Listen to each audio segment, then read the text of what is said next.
Oh, so what the Game of Thrones does for you, if you look at like a traditional historical narrative, like what they see in a history book, a high school history book, it's pretty black and white.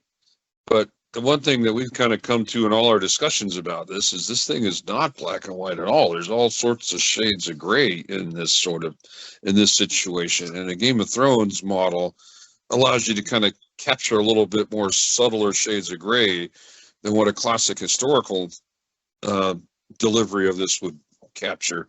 So you can kind of see like, oh, I would understand why these guys would do this and why these guys would do that and why those guys were all about this. You can kind of see that through a Game of Thrones lens a lot better than, say, a high school history book or something.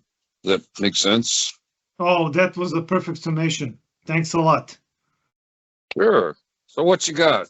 Let's see it. Yeah, so I can kick out my previous ramblings and just keep what you said, because this is a perfect, in a nutshell, why we need to use the Game of Thrones lenses. So without further ado, okay, let me start with the regular baddies, meaning the Germans. And, I do have a very strong parallel to them, which is, I believe, it's in the black and white scenario, the Germans would be, I don't know, the White Walkers or something like, going there and killing everybody and so on and so forth. But that's not real life. Real life is a bit different. So let me get to the parallels.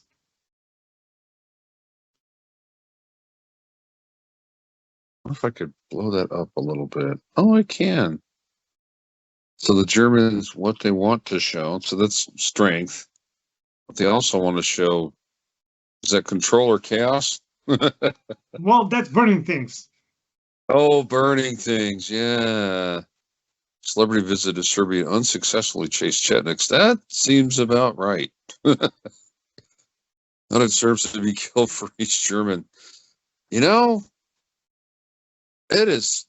I don't know if there's really any way to deal with these sorts of things, but I will tell you that it's just about the worst choice you could make is to kill residents for people of your own that get killed, because that's just basically, wow, yeah, this is like a vicious circle, isn't it?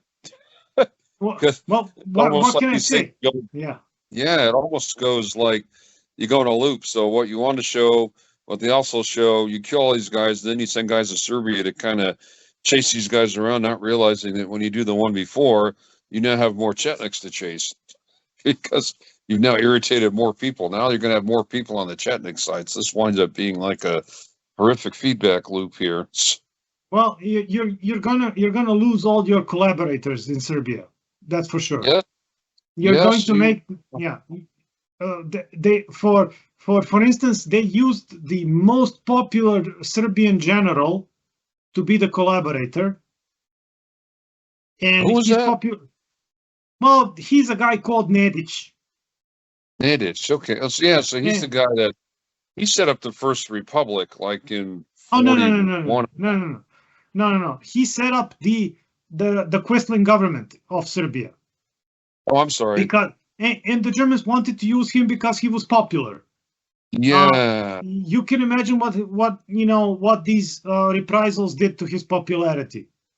The Germans are tough, they're strong, and they, really have no qualms in killing people. They're not somebody to be messed with. So would you say these guys might be like the Lannisters then, maybe? I don't know what Game of Thrones faction it would kind of equate to. It would have to be somebody with strength, so... Let me open the next one. All right, let's go then. Okay. Oh, wait, I gotta share it. So they are the Lannisters. No, I mean, it completely fits, honestly. Yeah. So the bullet points being that, they're very militarily competent. They're not superhuman. No, but they're extremely competent in what they do, though. Yes, they're extremely competent militarily. There's no doubt about it. And they have, they have this very calculated cruelty. You know, they're not going crazy all over the place, but they're incredibly brutal. Oh yeah. One thing that's neglected about the Germans, because obviously obviously the British and the partisans won't talk about this, is their treachery. Ah. So they used their good relations with the communists twice to get that done. So first time at the beginning of the war. Yeah. While they were friends, and they wanted to use this friendship in order to jump the communists and capture them when they started Barbarossa. Oh. And the other thing is when they outplayed Tito after Neretva. Yeah. Tito was still thinking that the friendship was on, and the Germans were like preparing to, kill everybody. So, this is a neglected part of the equation. They, their greatest success, meaning Operation Schwarz or the Battle of Sulkiska, was actually partially achieved through treachery. Oh, so was this battle after Neretva, or was it before? After Neretva, after partisans and the Chetniks fought each other and bled each other, the Germans came in to kill everybody. Wow. And the deal with Tito was off. Oh my goodness. Of course, they didn't tell Tito in advance, as you can imagine. Oh yeah, that would ruin the surprise. Treachery, surprise. So, all right, well, that makes sense. And this fourth thing is also, something that is, they really don't have any sense of humor, honestly. Not one that's actually funny or effective. No, we got the same thing going on right now in our circles. We have a political party that has like a really warped sense of humor, if it has a sense of humor at all, and you always just kind of wince at their comments. It's like, you're not very funny. I don't know where you're getting that. Yeah, I don't think that the Germans or Lannisters were even trying to be funny. They don't do funny. So when you look at it, that's I guess it might not be the most important part, but when we get to some other things in other factions, you see that that sense of humor really means that they have something, and they can use something called diplomacy, because these guys are not very diplomatic. I guess that's what you're really getting. It's not that you're being funny. It's just you're not diplomatic. Yeah. So let's get into the next faction. All right, I'm curious to see who's next here. The Italians. Oh, who are the Italians? Italians talking to Germans, yes. Italians talking to Croats, yes. Italians talking to allies. Oh, Italians talking to Serbs. Oh, so they were like the deal makers, although actually, yeah, because everybody would pretty much come into Italian spaces, because so long as they didn't try and take the cities, they wouldn't get whacked in general, so they could regroup inside of Italian spaces. Actually, all these guys could hang out in Italian spaces when Italy was in the war. Exactly. Because this is for instance the interesting part about the whole Chetnik story is that the Chetniks are evil. They have collaborated with the Italians. They have went over to the Axis side. Well, at the same time, the guy from Berlin is saying what are the Italians doing? They're collaborating with the Chetniks. They're going to pass over to the Allied side.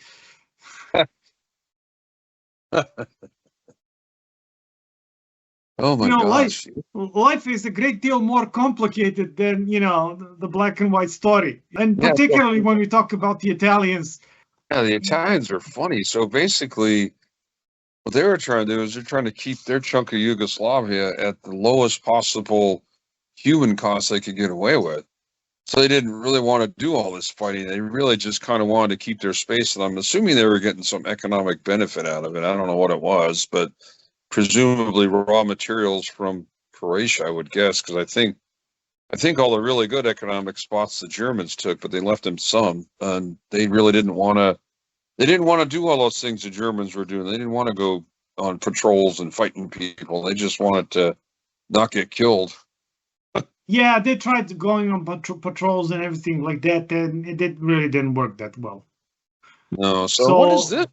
What is this Game of Thrones faction? I'm not sure who this one is. Well, it's. I guess it's not. I guess it's not completely obvious, but I'll give you a shot to try. All right, let me think about this for a second. So it's not the Lannisters. It's not the House of Dragons. So maybe the Southern guys. I forgot what their name is. Who are the Southern guys? I forget. They are the Martells, from Sand People and things like that. Yeah.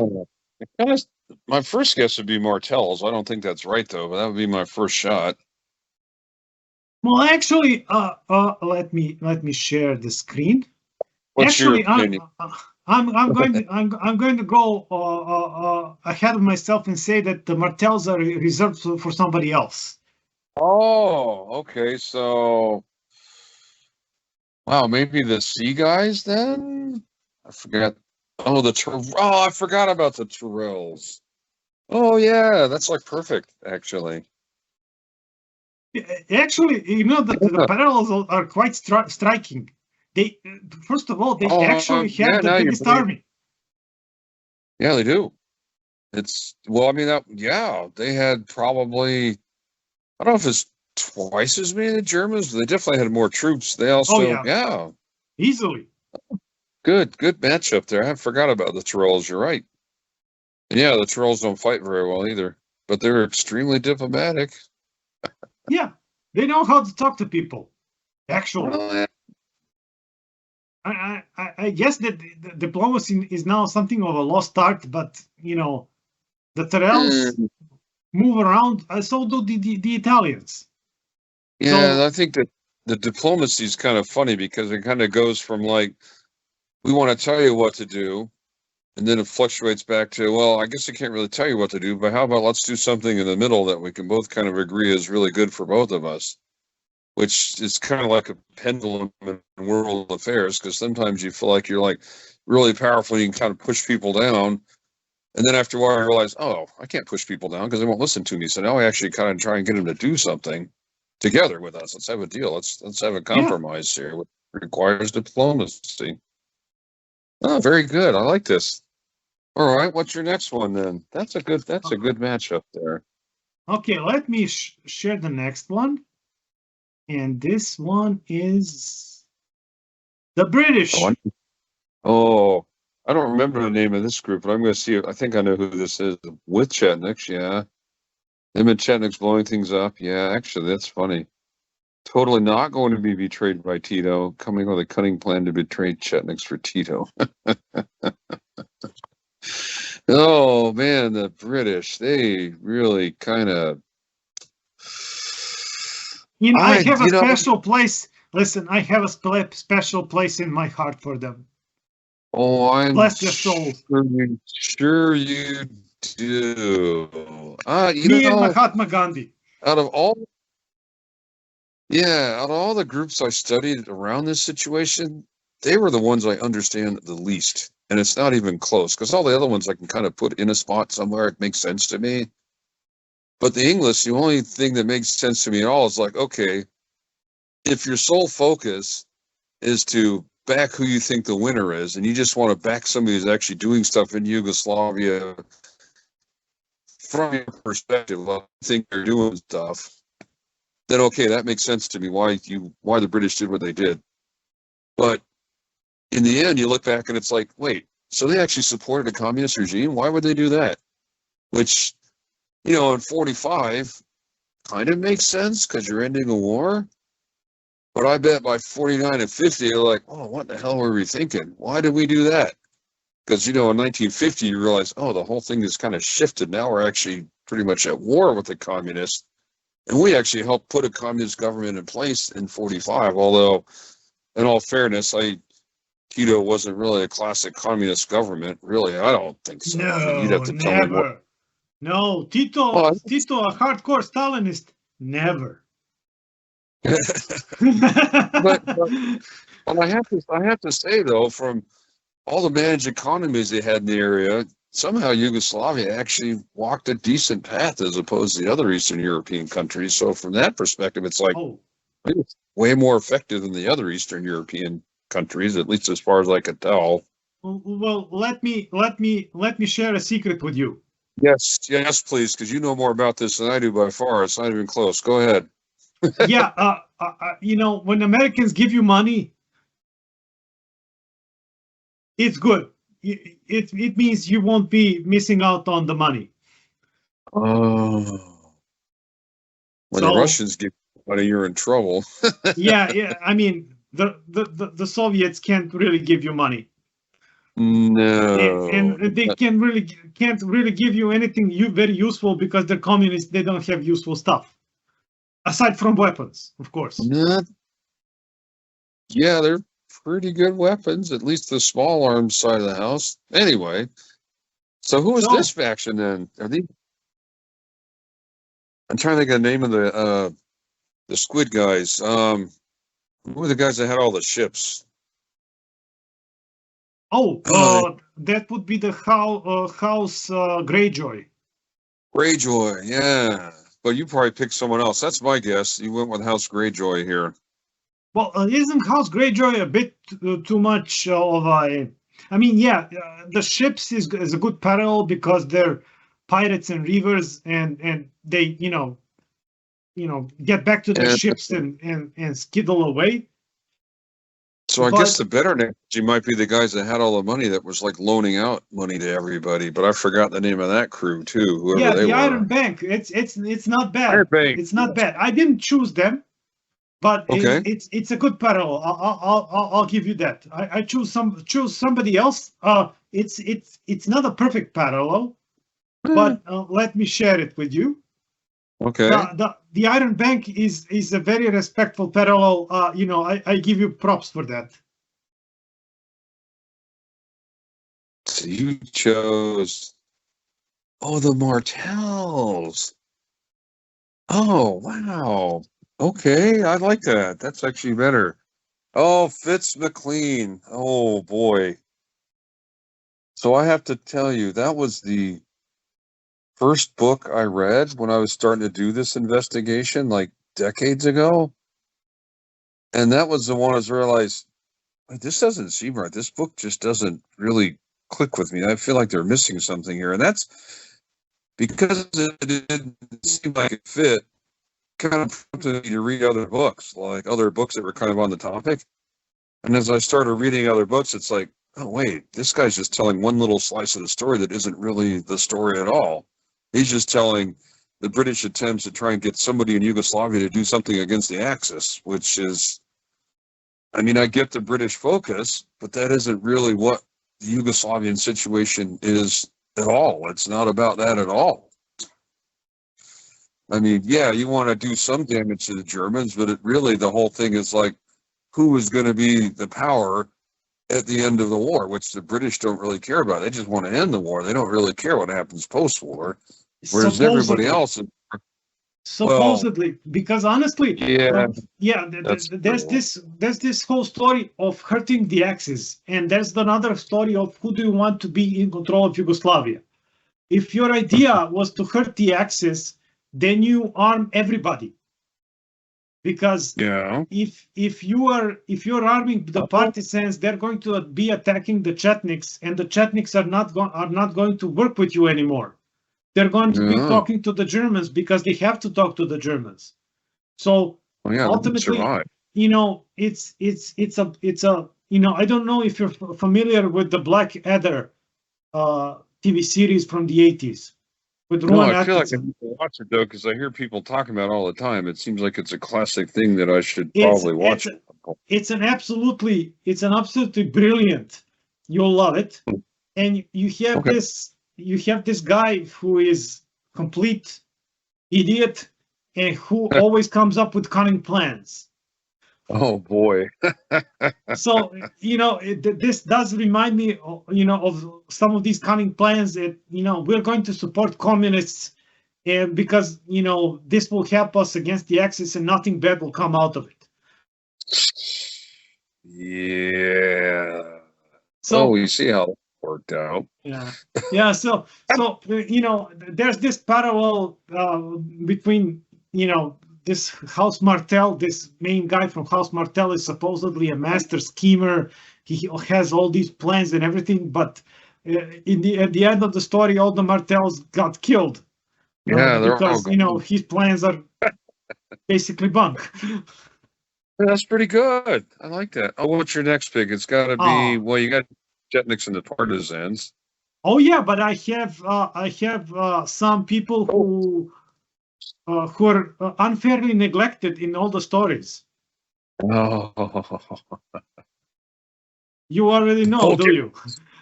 No, it's not the Bulgarians. Nah, I don't hear not the Bulgarians. No, the Croats and Muslims. Boy, what a strange thing that was. Their fear ante Pavlovich, yes. Weird. Meeting with friends. But they don't want to show. I take it that's their camp front, I guess, that sign? Yes. From the Jasenovac concentration camp entrance. I'm assuming that's gone now, or is there a memento or a historical marker there now? There's a historical marker. They actually managed to destroy the whole camp before the Partisans came in 1945. So this is one of the major points where people are flaming the Partisans here now. So this is what they want to show is them being organized, a well-drilled army, and the thing that they don't want to show is the camp part. So yeah, I gotta tell you, about the meeting with friends, I'm on the fence. They might want to show it, then again they might not. Who knows? I mean, let's face it. The Ustashe power base is really slim, so they would have had no shot without real support from either Italy and or Germany. I don't really know how much the Italians helped them out, but I know that the Germans would certainly help them out because the Croats actually could stand up some sort of force. I don't think it was a particularly big or effective one, but it's troops that the Germans have no access to. So it's like, okay, well, if you guys can do this thing, kind of keep things under control, then we don't have to put troops down there. So here's some money, build some troops. Wow, maybe in theory, but in practice, how it ended. I mean, in theory, they wanted to recruit three Croat divisions and send them to the Eastern Front. So technically, the guerrilla fight. Yeah. I think, did they wind up sending one? I don't think they sent more than one, did they? Yeah, they sent a reinforced regiment, like a brigade strength and everything. And of course, the Russians, you can imagine what happened to them. But they returned to Yugoslavia. I mean, the ones that survived. Really? Yeah, they returned to Yugoslavia as Tito's troops. What? Oh, yeah.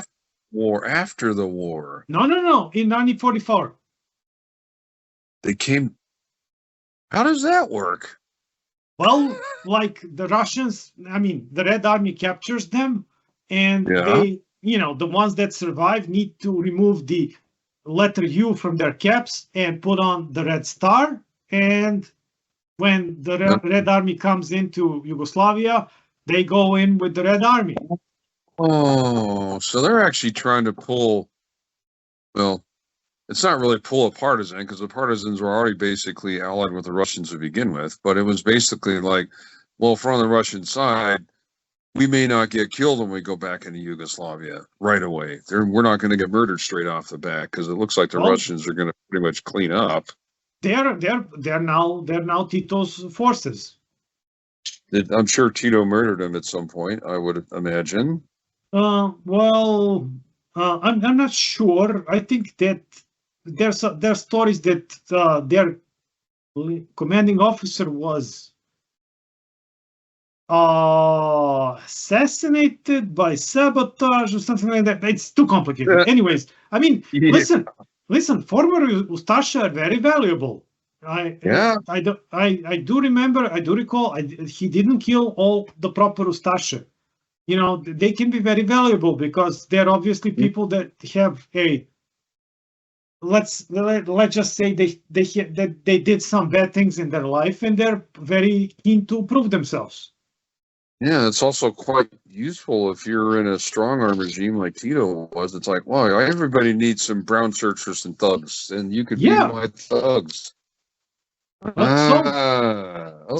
we're going on a limb here. Let's, generally speaking, this is the Ustashe force. So this is the Ustashe as opposed to the general home guards. But the Ustashe are really, special cases. The equivalent of the SS.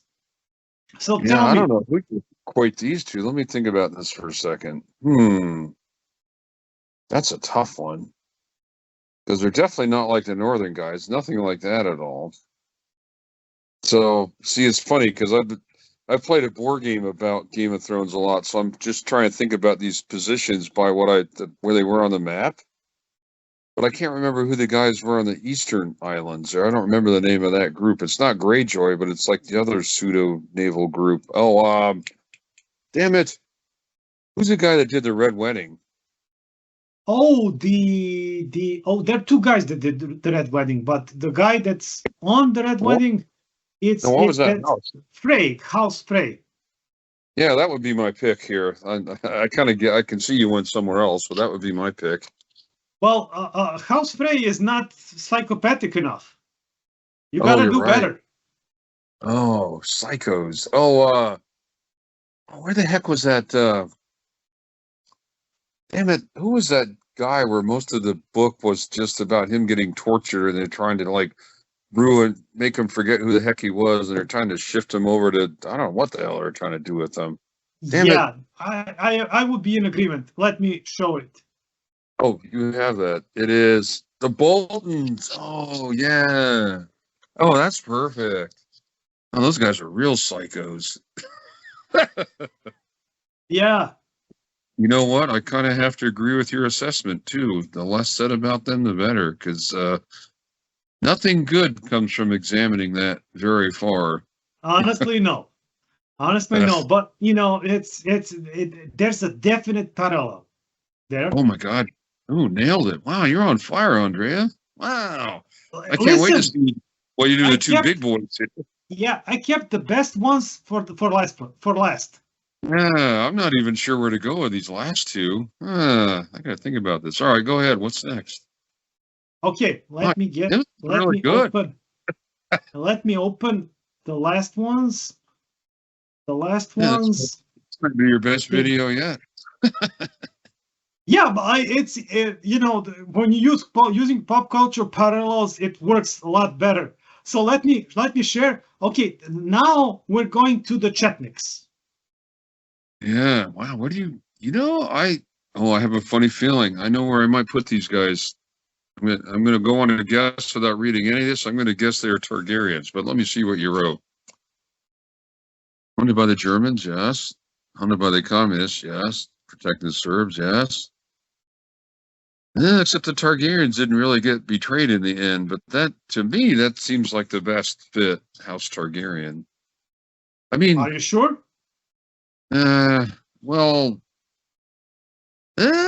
Actually, it might be more the northern guys. I'm forgetting the blanket on their name. What's their house name?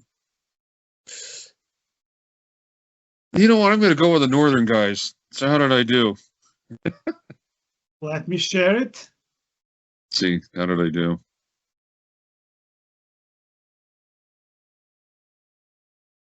Yeah, I nailed it. Oh, so that means that, okay, well, then the communists can only be one thing left.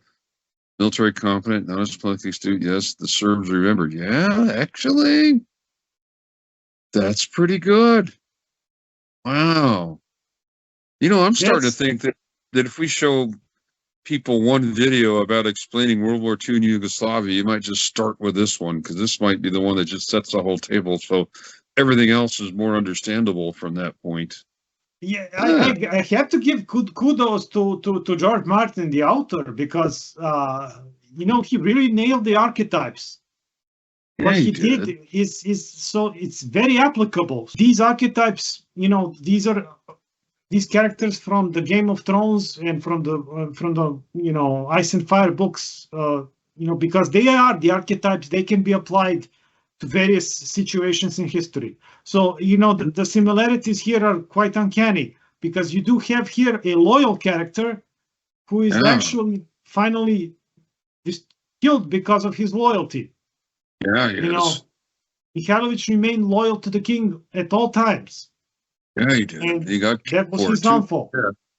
Wow. Brilliant. All right, well, then the last one's easy. The communists have to be Targaryens. Okay. And I'm going to say absolutely yes. Yeah. And let me show you the last two, because it fits. They fit with the Targaryens perfectly. Wow. Actually, they really do. I didn't even think about that. So they even raise an army to boot, although it wasn't necessarily their army, but the Russians were really happy to help them out. Photogenic leader, yes. Totally not Stalinist. Yeah, okay. She's totally not like the Mad King. Totally. Yeah, I'm not really familiar with the day-to-day experience of being governed by Tito. But he's going to bring a better future. She's going to free the slaves. Yeah, did she bring a better future? I don't really know. Well, if you look at, I think that we can go to the final slot. Okay, fan favorites. Yeah, going to bring justice, prosperity. Yeah, Allied Air Forces, dragons. Yeah. So, oh my gosh. Wow, that's pretty damn good. Nice. This seems like our capstone video here, actually. The one, I don't really want to start with this, but this almost seems like you should start with this and then go through the rest of our videos after this one, but that's pretty funny. So, tell me something, Andrea. Do you guys, what's your opinion of Tito? Did he deliver on the prosperity and justice? Or was it just another strongman doing his thing? Well, I was being incredibly sarcastic. Yeah, I figured that, but I'm just curious what your opinion is, what you can say without getting banned. Was Tito actually good-ish for the country? I don't really know. There is a guy called Michael Lees, and he was, I think, active here as a British commando, and he wrote a book called The Rape of Serbia. Oh, I read that book. Yeah. So ultimately, you get the idea who did the rape. Yeah, okay. That answers the question.